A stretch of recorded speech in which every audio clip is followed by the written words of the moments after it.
to visit several businesses, community spaces across this ward, starting with Tasa Coffee Roasters, a cafe that was awarded $30,000 from the BACP Good Food Fund grant. The BACP Good Food Fund is our program to support entrepreneurs, restaurant owners, and food manufacturers and retailers in our communities that have, unfortunately, too much inequitable access to food. In our latest round of Good Food Fund grants that we announced last week, we issued 108 awards, totaling $3.36 million in funding. This investment to our residents is really about their health and their wellness, their ability to find nourishing and quality food in their own neighborhoods. I was thrilled to visit the grant recipient Tasa Coffee Roasters and see that they are thriving and providing in Humboldt Park and doing an amazing job. And it's a woman-owned business, someone who has taken their best and have poured into the community that raised them. I also visited La Escuelita, and not to be mistaken as just simply small, but as an example of the performance arts, making sure that theater and cultural spaces are available for our communities, and particularly at a time in which so much of our history is threatened and ultimately there's an attempt to rob this generation of our history. And so this space and this leadership is very much committed to making sure that there are strong community connections of our culture. Next, we visited local leaders and community organizations where we discussed the history and the ongoing development for the future of the 26th Ward at the Teacher Village. I think what's important about this particular space and making sure that CHA and public housing and affordable housing is a part of our vision to build a better, stronger, safer Chicago. The Von Humboldt Elementary School is where my political career transformed, because I ran to be the community rep at Von Humboldt as a local school council member. And with 33 votes, I secured the absolute largest victory in the history of local school council measures. And so I mentioned to the alder, it's unfortunate that I got priced out of Humboldt Park, but fortunate for her, she didn't have to run against me for alderman. So, but we really discussed the importance of not just building affordable homes, but how we prevent homelessness in Chicago. I'm grateful that we've had an opportunity to meet with many local leaders, community members, again, to build a better, stronger, safer Chicago. We've invested in so much as it relates to affordable housing, and this development that the alder was speaking of that is near the 606 trail, an incredible amenity. But we believe that we can develop communities without gentrifying them. We have to develop communities without displacing people. And so our community development grant program, which is made available so that these opportunities can become a reality. The center that we are in today, as we talk about health and fitness, this incredible project where $13 million from the Pioneer Bank Commercial Development that has worked to repurpose vacant spaces is a true testament of what it means to have leadership that is tethered to the community. I won't go through all of the numbers here. I will save some time for questions and answers, but I really just want to make sure that the people of Chicago know that in order to develop and build vibrant communities, you need partners, people who believe in people. And the way we secure a better, stronger, safer Chicago is by actually investing in the very people who are close to the issues and challenges that we've experienced over decades. But we have to do that together. And so with that, I'm grateful that we have other strong leaders here, and I want their voices to be heard. And so you all put your hands together for, this person only has one name. They must be real popular. It's like just Lincoln, right? Where's Lincoln? All right, just Lincoln. All right, Lincoln. Maybe one day I'll be famous and I won't have to use my last name. Just Cher, Madonna, Prince, and now Lincoln. All right. I actually do have two names. My name's Lincoln Stannard, LincolnStannard, co-executive director of Lucha. Alongside with our partners at Evergreen, we are proud to develop Encuentro Square, which the mayor mentioned. We had the honor of hosting him and his team. At the end of the 606, which has caused so much displacement pressure on our community, we have built 89 new units, 2 and 3 bedrooms majority, so that we can serve the families who are most at risk of being displaced out of this community. Encuentro Square means coming together. So we brought together community partners, schools, social service providers to make sure that as soon as families move into Encuentro Square, they are surrounded with the resources that they need to be able to thrive. Unfortunately, Encuentro Square is not enough. The alderperson's office has a list of more than 300 other families who are waiting for affordable housing, who are waiting for their turn to know that they can also continue to raise their families, to stay in their schools, to stay in their churches. So with the support of the mayor, with the support of the Department of Housing, and with the support of these great housing advocates that are standing by me today, we will do more, and we're excited to do that together. And coming up next, another person with 2 names. Proud to welcome Jose Sanchez. Thank you. Thank you very much. My name is Jose R. Sanchez, and I am the President and CEO of Humboldt Park Health.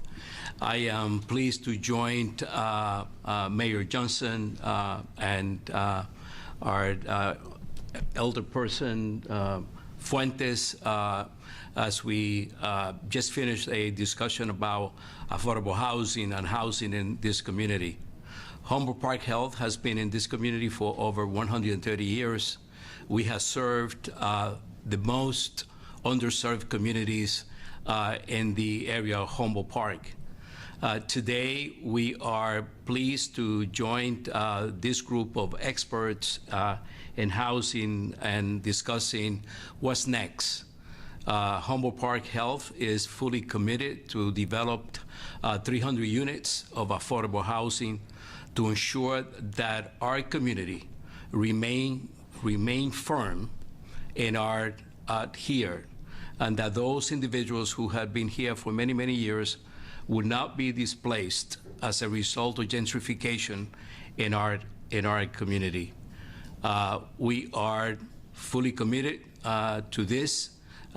We are going to work with many different groups to ensure that we realized a vision that it is important for the growth of Humboldt Park. And when we take a look at some of the work that we have done here, back in 2019, we developed a master plan development for this community. Phase 1 was this beautiful building that you are standing on that we have been able to realize. I want to thank the mayor for his support. The city contributed funding to ensure that this building is here for the community. And we look forward to work with the city to ensure that these 300 units of affordable housing will be realized for our community. With that, thank you. Doug Schelberg.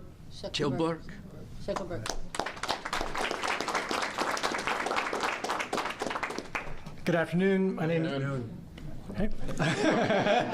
Very responsive. My name is Doug Schenkelberg. I'm the executive director of the Chicago Coalition to End Homelessness. What we're seeing, unfortunately, in the city of Chicago and throughout the nation is a growth in homelessness. Our estimate that we put out each year currently shows that over 76,000 people are experiencing homelessness in the city of Chicago. Those are people on the streets, in shelters, and who are doubled up or couch surfing in our city. What we know for homelessness is that the answer is housing, permanent housing and supports. It's pretty straightforward. So the question isn't, what do we need to do to address homelessness? It's how do we scale the resources to have the impact that we want to have and to get people the housing that they need and the services that they need so they can stay housed and be housed. I want to thank Mayor Johnson and Alderperson Fuentes for their advocacy to support people who are experiencing homelessness, to try to get more resources in place to serve them and their housing needs. And that's going to continue to need to grow, and we need to have that voice as we look at a federal administration that's more interested in criminalizing people who are homeless than serving them and providing the housing that they need. So I look forward to working together with our elected officials here in the city of Chicago to fight for the housing that people experiencing homelessness need today and tomorrow. All right, thank you very much, everyone. And with that, we'll take questions. Hi, Mayor. Dana Rebick from WGN. I have an off-topic question, if that's okay. Okay. I think a lot of us are here to ask you some questions about the OIG report and gifts that your office has received since you've been in office. One of the stats they give is that 70% of these gifts sent were not cataloged, listing a sender who sent those to you and your office. Can you disclose now, just to give some examples of who sent you these gifts, and if any of those individuals or organizations received any favors in return? Well, first of all, thank you for the question. It's a mischaracterization of what's being reported. These are gifts to the city. They're logged. I'll make sure that our Office of Communications gets back with you so that you can, and anyone else who wants to access, these gifts that are made to the city. Some instances, T-shirts and things that occur at different events. But again, the characterization of how this report came out is misguided. And again, we'll make sure that our team gives you the access that you need so that you can see the gifts that are given to the city, not to me. And Mayor, I'll follow up on that if you don't mind. It seemed that the OIG report criticized not so much the gifts and the receipt, but the way they were being cataloged and the fact that they were denied access first to the room and then to the log itself. Do you need to step up the transparency when it comes to this process? Again, it's a mischaracterization. This logbook has been in place for multiple administrations, and those who want to access those logs can access them. You need a FOIA to do so because that's what the OIG requires. Again, it's mischaracterization. These are gifts that are gifts to the city. If people want to access them, they can talk to the mayor's office of our communications team and anyone else that'll make sure that people can see those gifts that are being given to the city. So to be clear, the inspector is lying when she said she needed a FOIA to see what was in the gift room. Again, the characterization is not. A simple question. Was she lying when she said that? And here's my simple answer. It's not a simple answer. All right. Next question. Hi, Mayor. I have two questions. One on topic. I'm just wondering, how these ward days have helped you in crafting your legislative agenda. How are you logging the information you're taking in from community members? Are you trying to trigger us up here? Where will we see this input and these influences in the upcoming year in your legislative priorities? Well, thank you for that question. Look, these days in the ward really give us an opportunity to highlight the work that we're doing. The reason why we're inviting people in so that you can actually see that process. There's nothing surreptitious about how I approach governance. Anything and everything that people need to see and experience, we get to do it together with the community. As far as policy is concerned, look, you're fully aware of our $1.25 billion investment for housing and growing small businesses. People are aware of the Good Food Fund project, and there's a business right here in this community that benefited. One of the most frustrating things about this role as mayor is that not enough people know how to access the opportunities that are available to them. And so whether it's our housing proposals, our economic proposals, our proposals to build out a one system initiative so that those who are dealing with housing insecurity know that we have a system of care that we built and designed out of a crisis so that more families have access to not just temporary shelter, but to, have permanent housing. All that is very much in the open, and we're going to continue to work not just with Alder Fuentes, but other alders around the city who might not be as amenable to these type of forms of transformation. On the Inspector General's report, Obviously, as the report notes, it's customary for the mayor to accept and publicly report gifts, but the IG report shows that your office refused access to an inspector looking to check in on the room where the gifts were stored. That is not the case. That is not the case. That there is a clear process that people have to go through in order to be able to access this particular log.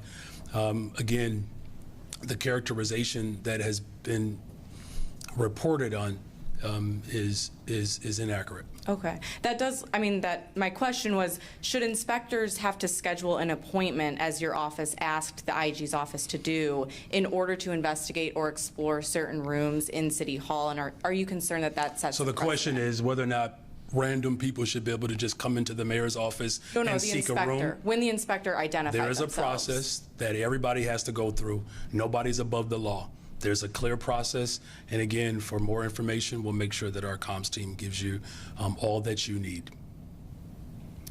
Hi, Mr. Mayor. Ariel with the Block Club. I have a appreciate the question. smile. Well, I feel like I've never asked a question before, so this is exciting. About the Von Humboldt development, I've written about that for a while. From my previous reporting, it says that there's still about like 30 million, give or take, that needs to be going towards that, and I wonder if there's been more funding secured, or if there's any updates on that project, since you did Do we have mention any that. updates, Commissioner Castaneda? Yes, there is. The project has already been awarded both 9% and 4% low-income housing tax credits.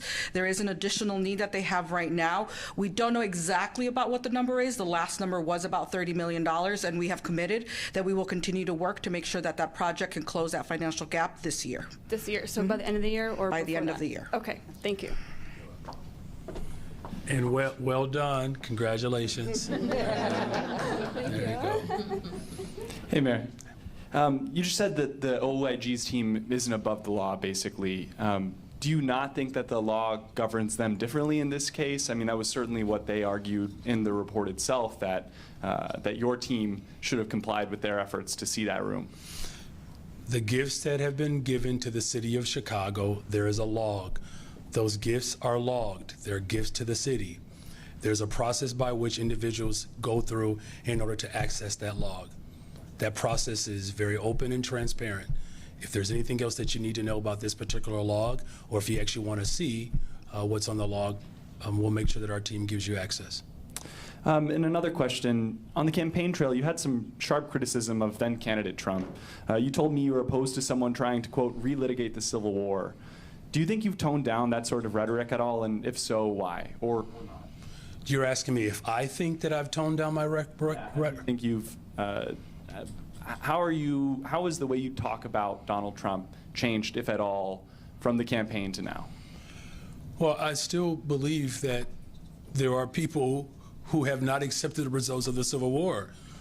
And here's the thing, I said that before this administration took office. Unfortunately, I'm right. I mean, you have an entire administration that is looking to take away federal protections to the people who are most vulnerable. Listen, there are two sides to this fight. You either support the Constitution or you do not. That's it. You literally have a president that believes that it can circumvent the legislative branch of government. And then now there's this dancing back and forth around the authority that he believes that he got because he got more votes. Look, here's what's incredibly disturbing about all of this. This president has told us exactly who he is and whose interests he is willing to protect. The handful of the ultra-rich on the planet, the oligarch, who care nothing about the neighbors that we're all responsible for. Nothing.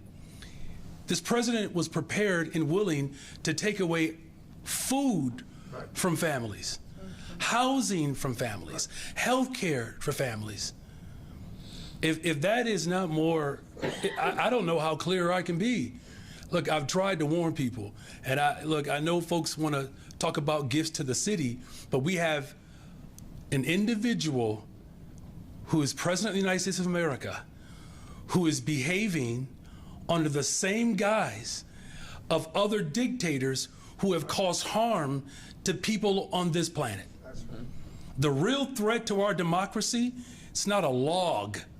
The real threat to our democracy is an individual who believes that he's above the law. He took it one step further. He literally let out of prison individuals who tried to overthrow our government. So no, my position has not changed. But I can tell you one thing for sure. Neither has the position of the city of Chicago. We will fight and we will do everything in our power to protect working people, black, brown, white, Asian, young, old.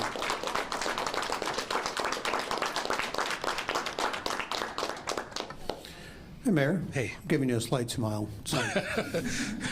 I want to follow up with the IG, and sorry to beat this one, but what do you say to the people of Chicago who might be concerned about who actually gave these gifts? Has anyone who's given these gifts, do they do business with the city? Do they have any contracts, any lobbyists? Is there anyone out there that there would be any kind of conflict whatsoever who's on that log of gift givers? So let me just do this, and I appreciate the question. Sometimes I'll go to a community function and someone will give a gift bag full of bracelets like this, for instance, to the city of Chicago, T-shirts. There are people who, give items to the city because, they want the city of Chicago to know, how much they appreciate our commitment to healthcare.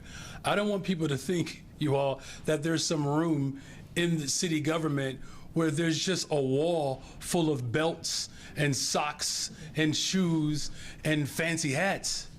Now, there are some people who have given hats, by the way, but I try to keep a good executive posture. With all due respect, you all, sometimes I believe that people chase down a wall with nothing on it. There's a log, it's there, it's been there for years. The only benefit that I get of being mayor of the city of Chicago is I get to see the full breadth of what the greatest freaking city in the world looks like. Just a brief follow-up. I have a second question, but the Inspector General was calling this a gift room. Can you actually describe the areas? Can I be honest with you? I've never even seen, can I just be honest with you? No, Craig, listen, it's fine. I have never even seen this room that they're talking about. I literally get up, I get picked up because my wife teases me. Because I'll say, honey, I got to get ready for work. My ride is here. I see this job as an opportunity to serve people who have been ignored in this city for decades. And I don't think there's a rule. If people want a tour of this room, I'll sign up because I've never been to it myself. So what you're hearing from me is I don't mean to make light of, this so-called investigation, but quite frankly, it bears very little. It really does. And I appreciate the questions and the inquiry, but I just hope that we stay focused on where the real threat is. It's not a room where people give gifts to the city. It's actually the White House where they're trying to destroy and take things away from people. All right, are there any other questions? If I can just follow up. Oh, yes, I was just trying to clarify something. Yesterday, your Corporation Counsel was stepping in to address the issue about whether you'd go to Washington. When I reached out to the committee, I was told that the chairman of this committee who wants you to testify about the sanctuary city expects you to be there, and if not, they will use whatever means they have available, including subpoena power, to require you, to compel you to be there. Will you go voluntarily, or will they have to be forced to compel you?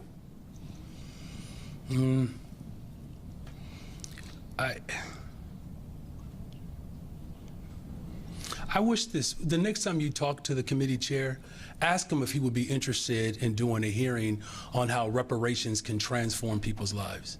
Just ask him, but here's what I'm getting at. This oversight committee, of all the things that they want to have sight over, they should look at the White House right now.